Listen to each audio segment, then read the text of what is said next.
Ruben Amorim était furieux après la débâcle face à Brighton. Que ce soit niveau son visage pendant la conférence de presse, il était débité, il était triste. À la limite, il avait envie de pleurer. Mais surtout, il était furieux. L'équipe, bienvenue sur ma chaîne Legacy United. Dans cette vidéo, nous allons parler un peu de Ruben Amorim parce que dans le vestiaire, il s'est passé quelque chose. Quelque chose qu'on n'a pas précisé hier sur la vidéo de hier et on va revenir dessus aujourd'hui. Et ensuite, nous allons parler de Mercato parce que ça part dans tous les sens niveau Mercato, ça bouge. Est-ce que justement c'est dû à cette défaite que ça bouge ou bien c'était déjà dans les tuyaux de Manchester United depuis longtemps? Nous allons voir tout cela dans cette vidéo et sur ce, abonnez-vous, un petit like, un petit commentaire, ça fait toujours plaisir. Sur ce les amis, bon visionnage à vous.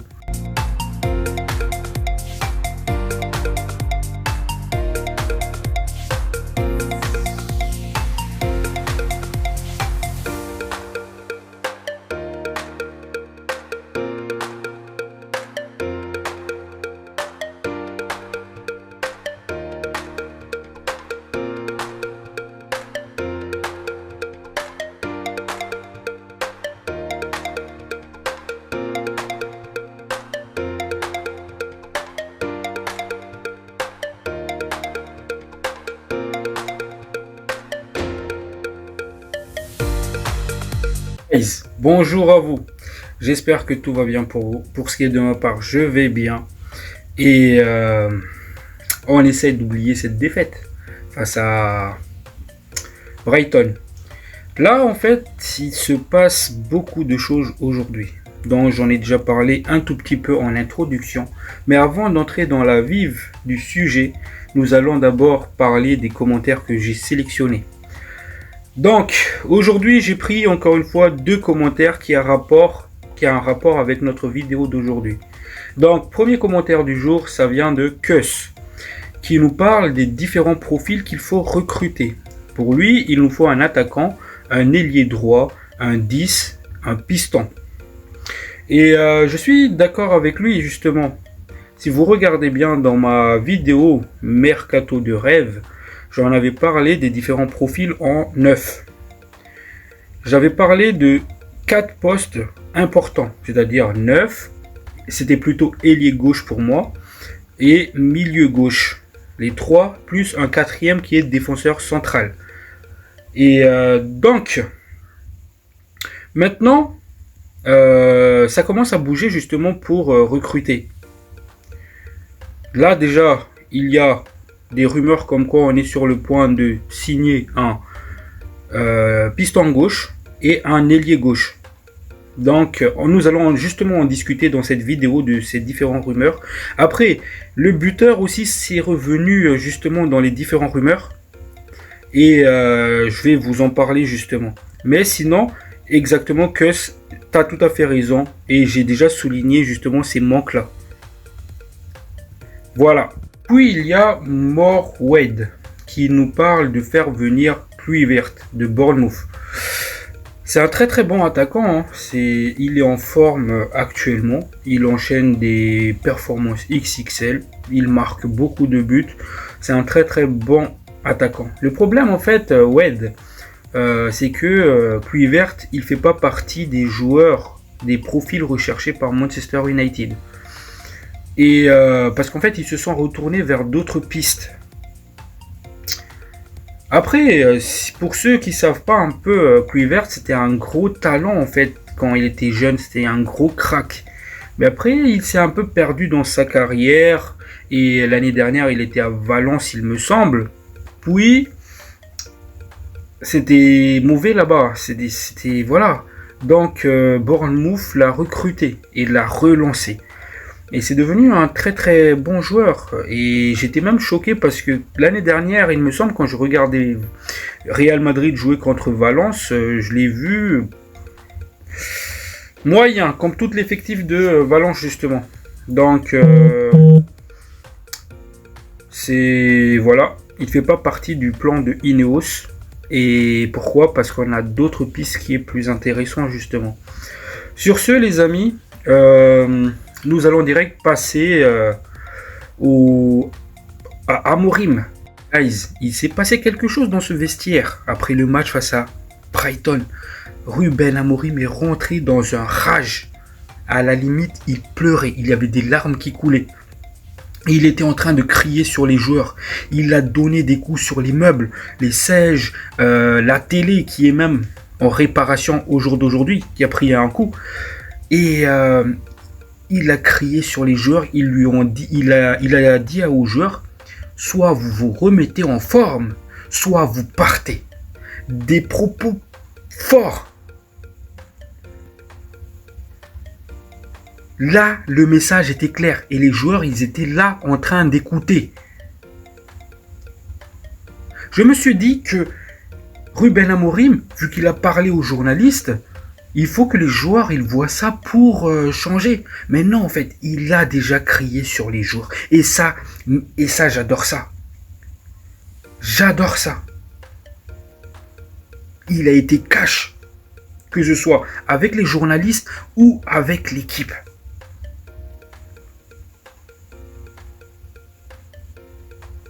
Personne n'est à l'abri au sein de l'effectif. Et Ruben Amorim s'est adressé à tout le monde. Soit vous vous remettez en forme, soit vous partez. Et d'ailleurs, cette colère-là, cette tristesse-là, on l'a ressentie pendant la conférence de presse. On l'a ressenti. Pour ceux qui ne l'ont pas vu, les gars, allez le voir parce que justement, c'était ce visage-là, cette colère-là, cette rage-là, cette tristesse-là. C'est ce qu'on a ressenti, nous les fans. Donc les gars, on prend le temps de féliciter Ruben Amorim. On va prendre le temps de le féliciter. Franchement, masterclass. Masterclass, je l'ai déjà souligné hier pendant son interview, c'était un masterclass, il a sorti des pics sans langue de bois. Mais il a fait pareil avec les joueurs. Et là, il y avait des coups. Franchement, c'est le coach qu'il nous faut. C'est le coach qu'il nous faut. Vous voyez, hein, les grands coachs, style Pep Guardiola, c'est un coach qui crie beaucoup sur leurs joueurs pour les réveiller. Et il y avait des vidéos justement sur ça, sur le vestiaire de Manchester City qui circulaient. Et je suis content justement que de notre côté, ça commence aussi à gueuler sur ces flemmards-là, ces tocards. Voilà, c'était un petit parenthèse avant de débuter les rumeurs de Mercato. Franchement, masterclass à Amorim. Voilà, on passe au Mercato les gars. Donc, avant de commencer les rumeurs, il y a justement une information qui est sortie concernant Chido Obi, le petit jeune qu'on a recruté de Arsenal. Au jour d'aujourd'hui, on apprend que le joueur commence à participer pendant l'entraînement de l'équipe première. Et que justement, on est en train de le développer.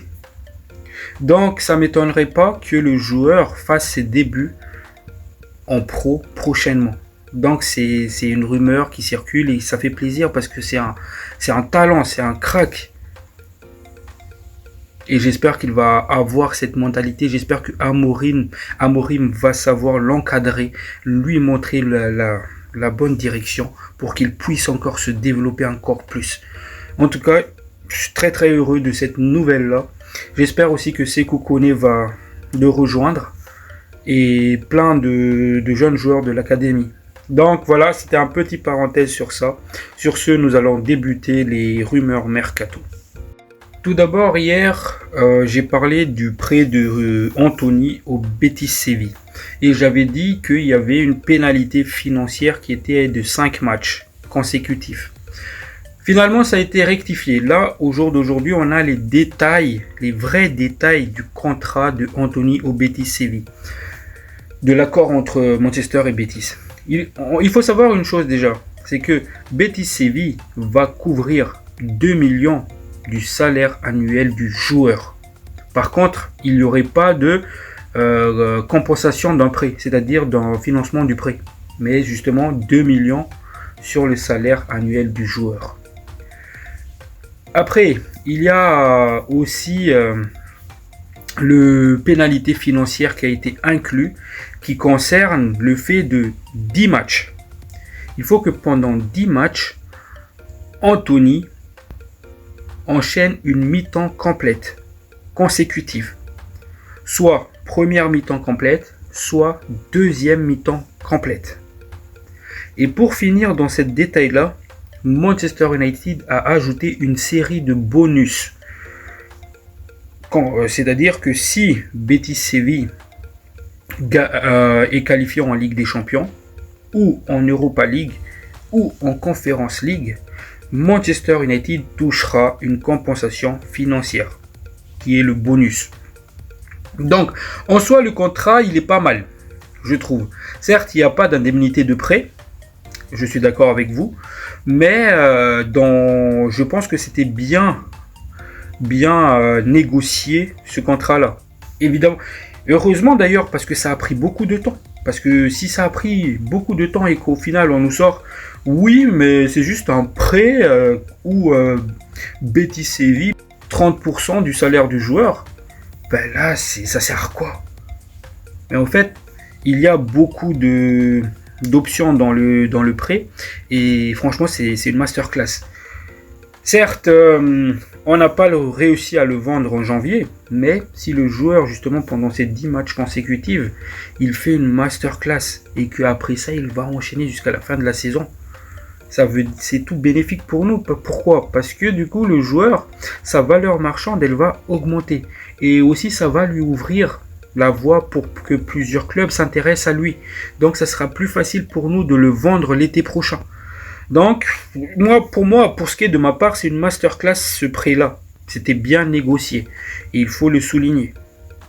Sur ce, on va direct passer à la suite. Aujourd'hui, on apprend une chose. Que Chelsea, au début du mercato, était prêt à faire un échange avec Manchester United pour récupérer Garnacho. Mais United a refusé cet échange-là. Et franchement, bravo à eux, parce que pourquoi déjà? Vendre Garnacho à un concurrent direct ou le libérer à un concurrent direct, c'est pas une bonne idée. Mais aussi, si on fait un échange, on va récupérer qui? Honnêtement, à part Cole Palmer qui me plaît à Chelsea, offensivement, je suis quasi sûr qu'ils allaient soit proposer Nkunku ou Madueke dans la transition. Donc voilà. Mais aussi au jour d'aujourd'hui, Chelsea est prêt à formuler une offre à Manchester United pour un achat. Maintenant, le joueur a une préférence pour partir justement à Chelsea. Mais comme je l'ai dit tout à l'heure, je préfère qu'il parte au Napoli en fait. Pas à un concurrent direct. Certes, Chelsea cette saison, c'est pas vraiment un concurrent parce qu'ils sont bien placés par rapport à nous. Mais l'année prochaine, ça sera... Donc voilà, c'est complètement bête de le vendre là-bas, si jamais ça se fait. J'espère vraiment que le piste Napoli, ça va se concrétiser. D'ailleurs, en parlant de Napoli, il y a une offre qui est tombée. Plutôt une information. Il faut savoir une chose. Au jour d'aujourd'hui, certains responsables de Manchester United ont fait le déplacement en Italie pour parler avec deux clubs, le Napoli et Lecce. Donc, si dans cette discussion avec le Napoli a fait savoir que si Manchester United était prêt à coopérer avec eux, ils seront prêts à faire une réduction sur Victor Osimhen. Il faut savoir une chose, Napoli a formulé une offre pour Garnacho qui était à 50 millions. Mais Manchester United réclame 60. Donc une différence de 10 millions. Donc, au jour d'aujourd'hui, si Manchester United accepte ces 50 voire 55 millions, ils seront prêts à faire une réduction de je sais pas combien sur la valeur de Victor Osimhen. Au jour d'aujourd'hui, on parle de 63 millions de livres pour Victor Osimhen. Donc, c'est tout bénéf pour nous, je pense. Je pense que c'est une belle offre.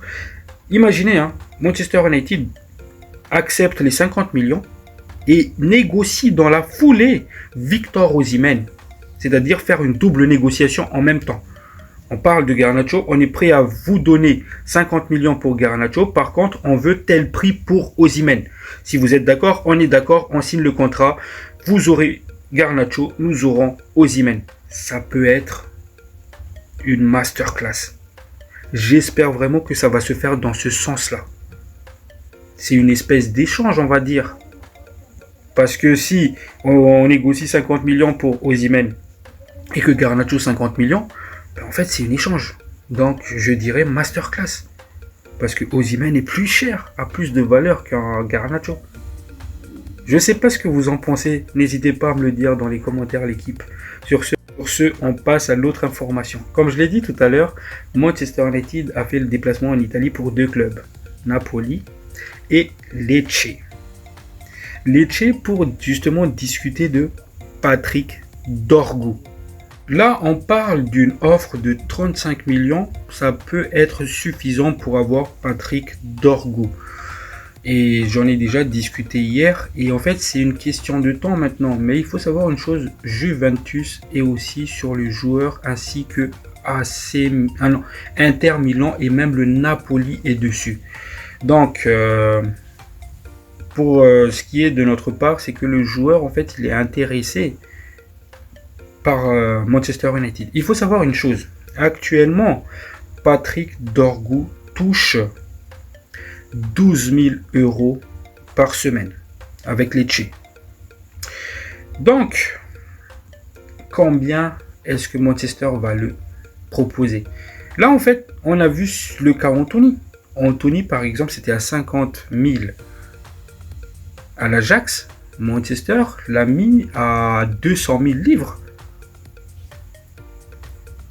Donc, j'espère vraiment, si on va acheter Patrick Dorgu, on va pas faire un x4 comme ça. S'il est à 12 000 actuellement, à 25 000 à Manchester, ça me semble pas mal du tout. Pas mal du tout. Le double. Grand max, le double de ce qu'il gagne. Voilà ce que je pense aussi de cela. Sur ce, on passe sur le cas Rashford. Comme je l'ai dit la dernière fois, Dortmund est rentré dans la course pour signer Marcus Rashford. Mais là où ça bloque en fait au jour d'aujourd'hui, c'est que le montant total du prêt est trop élevé, selon Dortmund. Eux, ils espèrent que ce soit un poil plus réduit. Donc c'est là où ça bloque au jour d'aujourd'hui. Il y a aussi la discussion avec AC Milan qui est ultra avancée, mais ça bloque aussi. Mais il y a aussi Monaco qui est rentré dans la course pour essayer de récupérer le joueur. Pour eux, ils ont dit qu'il n'y a pas de problème niveau salaire du joueur. Selon les sources, ils sont prêts à payer la majorité partie du salaire du joueur. Selon les sources, à prendre avec les pincettes. Il y a aussi comme quoi Marcus Rashford a engagé un coach personnel pour maintenir la forme, pour être prêt si jamais Ruben Amorim fait appel à lui face aux Rangers. Donc il y a aussi, je pense que ça justement, cette information-là, c'est peut-être que parce que Rashford, peut-être qu'il va rester à Manchester United qu'on nous a sorti cette information-là. C'est peut-être une manière de détourner toute cette pression médiatique pour pouvoir rester à Manchester United. Et pire encore, c'est que l'entourage du joueur ont dit que ils n'ont pas de problème avec Ruben Amorim. Le joueur n'a pas de problème avec Ruben Amorim. Et il pourrait tout à fait rejoindre l'équipe. Et que Rashford, il est prêt à 100%. Sauf que ça, on l'a entendu plusieurs fois. On l'a entendu plusieurs fois. Il est prêt à 100%. Il est ultra concentré. Sauf que sur le terrain, il fait partie de ces joueurs qui n'apportent rien. Donc l'équipe, voilà, j'ai fait le tour de toutes les informations mercato qui est sorti. Voilà, n'hésitez pas à vous abonner, à liker, à commenter, ça fait toujours plaisir. Sur ce, les amis, prenez soin de vous.